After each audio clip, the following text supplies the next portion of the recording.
नमस्कार। मैं लीला मैम हिंदी प्रेम विद्या मंदिर हाई स्कूल से कक्षा 6 हिंदी पाठ 9 आप भले तो जग भला समझाऊंगी। इनके लेखक है श्रीमन नारायण। इनका जन्म सन 1912 इटावा उत्तर प्रदेश में हुआ था। इनकी शिक्षा कोलकाता तथा प्रयाग विश्वविद्यालय में संपन्न हुई। इन्हें गांधी जी के आर्थिक सिद्धांतों का विशेषज्ञ माना जाता है। ये भारत सरकार के योजना आयोग के सदस्य एवं गुजरात प्रांत के राज्यपाल भी रह चुके हैं। इनकी प्रमुख रचनाएं रोटी का राग एवं मानव है। इस पाठ में लेखक ने कहा है कि हमें केवल अपने से ही संतुष्ट नहीं होना चाहिए, हमें दूसरों के विचारों का भी सम्मान करना चाहिए। यदि हम दूसरों के साथ अच्छा व्यवहार करेंगे तो वे भी हमारे साथ अच्छा व्यवहार करेंगे। तो इस पर उन्होंने लिखा है, एक विशाल कांच के महल में न जाने किधर से एक भटका हुआ कुत्ता घुस गया। हजारों कांचों के टुकड़ों में अपनी शक्ल देखकर वह चौंका। यानी उस बंगले में चारों तरफ, महल में चारों तरफ कांच ही लगे हुए थे और वो अपना आईने में यानी कांच में अपना ही चेहरा देखकर वो चौंक गया।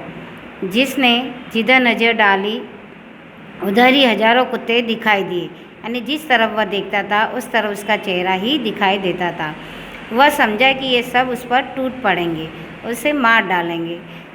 तो उसने ये समझा कि मेरी तरह यहाँ बहुत सारे कुत्ते हैं और ये सारे मुझ पे टूट पड़ेंगे, यानी मुझ पे भौंकेंगे और मुझे मार डालेंगे। इस कुत्ते ने अपनी शान दिखाने के लिए वो भौंकने लगा। उसे सभी कुत्ते भौंकते हुए दिखाई पड़े। उसकी आवाज़ की ही प्रतिध्वनि उसके कानों में जोर जोर से आती। उसका दिल धड़कने लगा और वह जोर से भौंका। सब कुत्ते भी अधिक जोर से भौंकते दिखाई दिए। आखिर वह उन कुत्तों पर झपटा, वे भी उस पर झपटे। बेचारा जोर जोर से उछला कूदा, भौंका, चिल्लाया, अंत में गश खाकर गिर पड़ा। इस तरह कुत्ता उसे आईने के सामने जोर जोर से अपना ही चेहरा देखकर जोर जोर से भौंकने लगा और उसकी प्रतिध्वनि यानी उसकी आवाज़ टकरा उसके कानों में वापस आने लगी और इतना ज़ोर से और ज़ोर से भौंकने लगा और वो उसके ऊपर झपटने भी लगा। ज़ोर से उछलते कूदते भौंकते अंत में वह बेहोश होकर गिर पड़ा, क्योंकि वहाँ कोई दूसरा कुत्ता नहीं थे बल्कि उसकी ही परछाई थी। लेकिन वह अपनी परछाई को समझ नहीं सका था, इसलिए वह दूसरे कुत्ता समझ के उनके ऊपर भौंकने लगा और खुद वो बेहोश होके गिर गया। कुछ देर बाद उसी महल में एक दूसरा कुत्ता आया। उसको भी हजारों कुत्ते दिखाई दिए। वह डरा नहीं, प्यार से उसने अपनी दुम हिलाई। सभी कुत्तों की दुम हिलती दिखाई दी। वह खूब खुश हुआ और कुत्तों की ओर अपनी पूँछ हिलाता बढ़ा। सभी कुत्ते उसकी ओर दुम हिलाते बढ़े। वह प्रसन्नता से उछला कूदा, अपनी छाया से खेला, खुश हुआ, फिर पूँछ हिलाता बाहर चला गया। इसी तरह उस महल में एक दूसरा कुत्ता आया तो उस कुत्ते ने अपनी परछाई देखकर वो डरा नहीं, बल्कि उन परछाइयों अपनी शक्ल देख के उनके सामने उनकी पूँछ हिलाई तो सारे कुत्ते भी पूँछ हिलाने लगे। वह खुश हुआ तो सारे कुत्ते भी खुश हो गए और इस तरह वह उछलता कुत्ता खुश होकर वो उस महल से बाहर आ गया।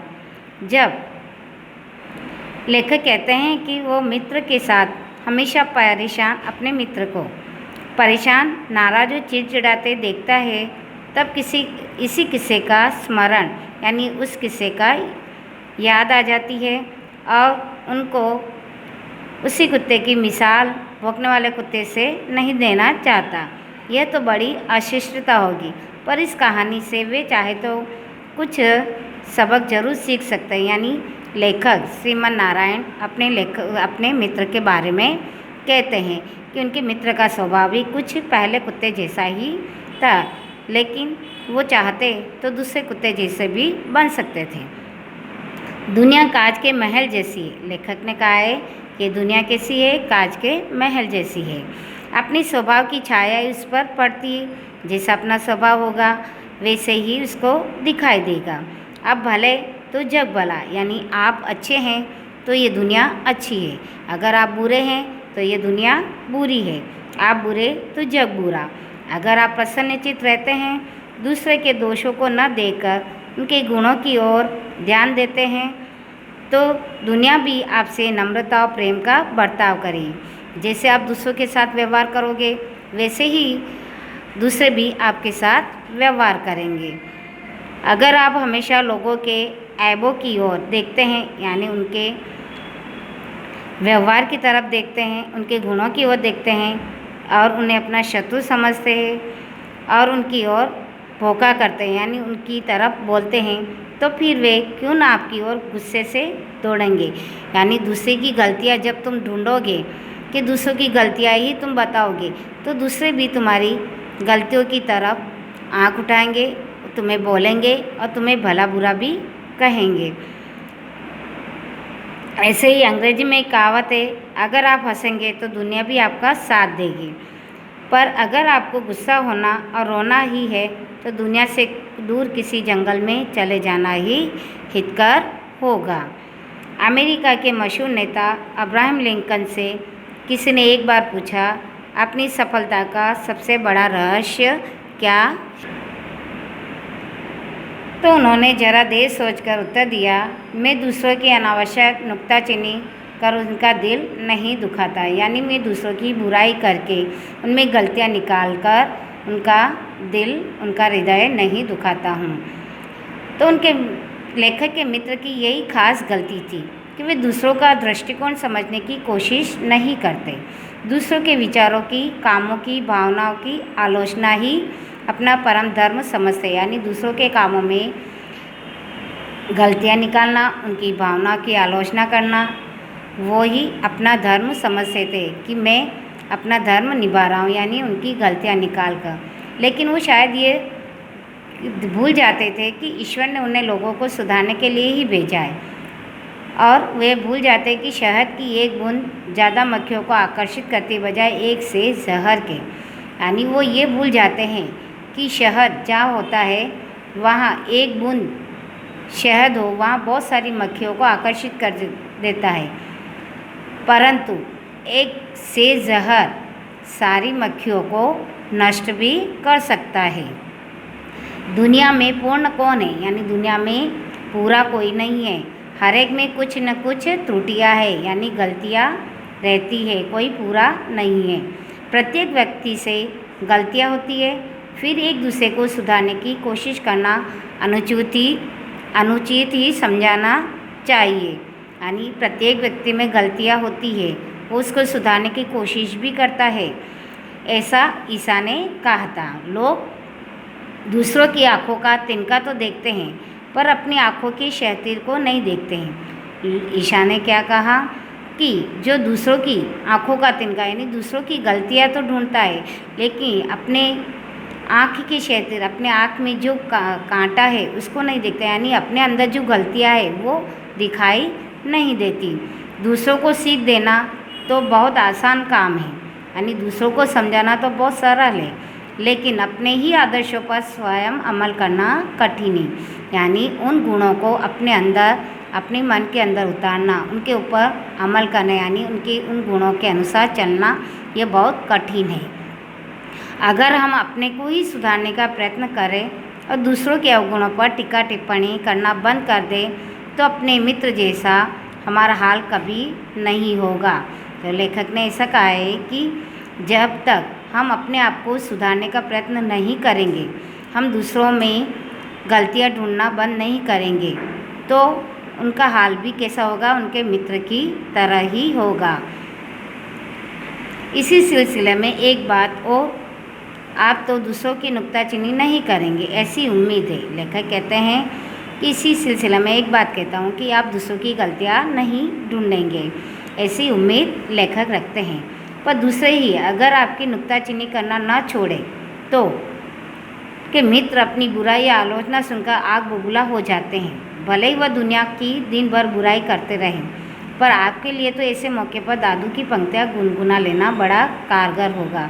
यानी लेखक कहते हैं कि जब तुम दूसरों में गलतियाँ निकालते हो, लेकिन जब तुम्हारे अंदर कोई गलतियाँ निकालते हो तो तुम गुस्सा करने लग जाते हो। ऐसे पे लेखक ने एक दादू यानी मेंढक की पंक्तियाँ बताई है। निंदक बाबा वीर हमारा, विनय कोइडी बहे विचारा, आपन डूबे और को तारे, ऐसा प्रीतम पार उतारे। तो क्या कहते हैं कवि कि दादू कवि कहते हैं कि निंदक को यानी निंदा करने वाले को अपने पास में रखना चाहिए, और जो अपने आप तो डूबता है लेकिन दूसरों को तारता है, ऐसे प्रीतम को, अब ऐसे प्यारे को अपने पास से अपने को पार उतार देता है। अगर सचमुच कुछ गलतियां हैं और जिनकी ओर निंदक हमारा ध्यान खींचता है, तो उन अवगुणों को दूर करना हम सभी का कर्तव्य हो जाता है।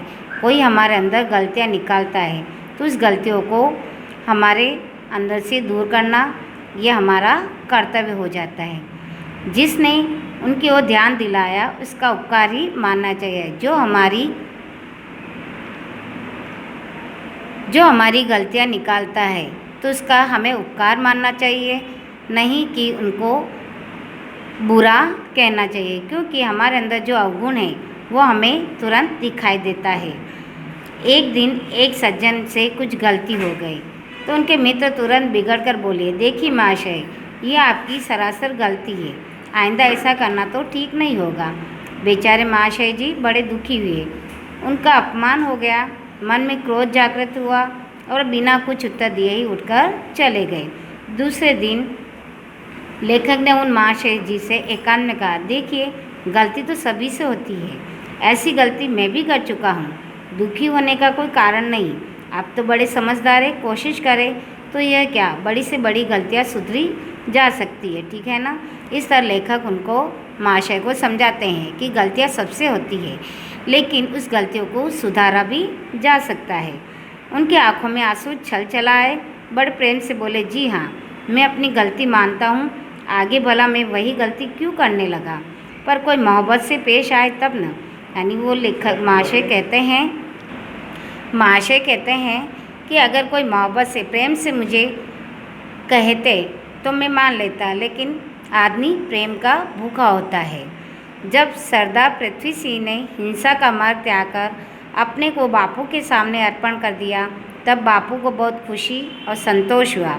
पर बापू जहाँ प्रेम और सहानुभूति की मूर्ति थे, वहाँ बड़े परीक्षक भी थे। कुछ दिनों बाद उन्होंने पृथ्वी सिंह से कहा, सरदार साहब, अगर आप सेवाग्राम में आकर मेरे आश्रम में रह सकें तभी मैं समझूंगा कि आपने अहिंसा का पाठ सचमुच सीख लिया है। आज इतना ही, बाकी का पार्ट 2 हम कल पढ़ेंगे। Thank you.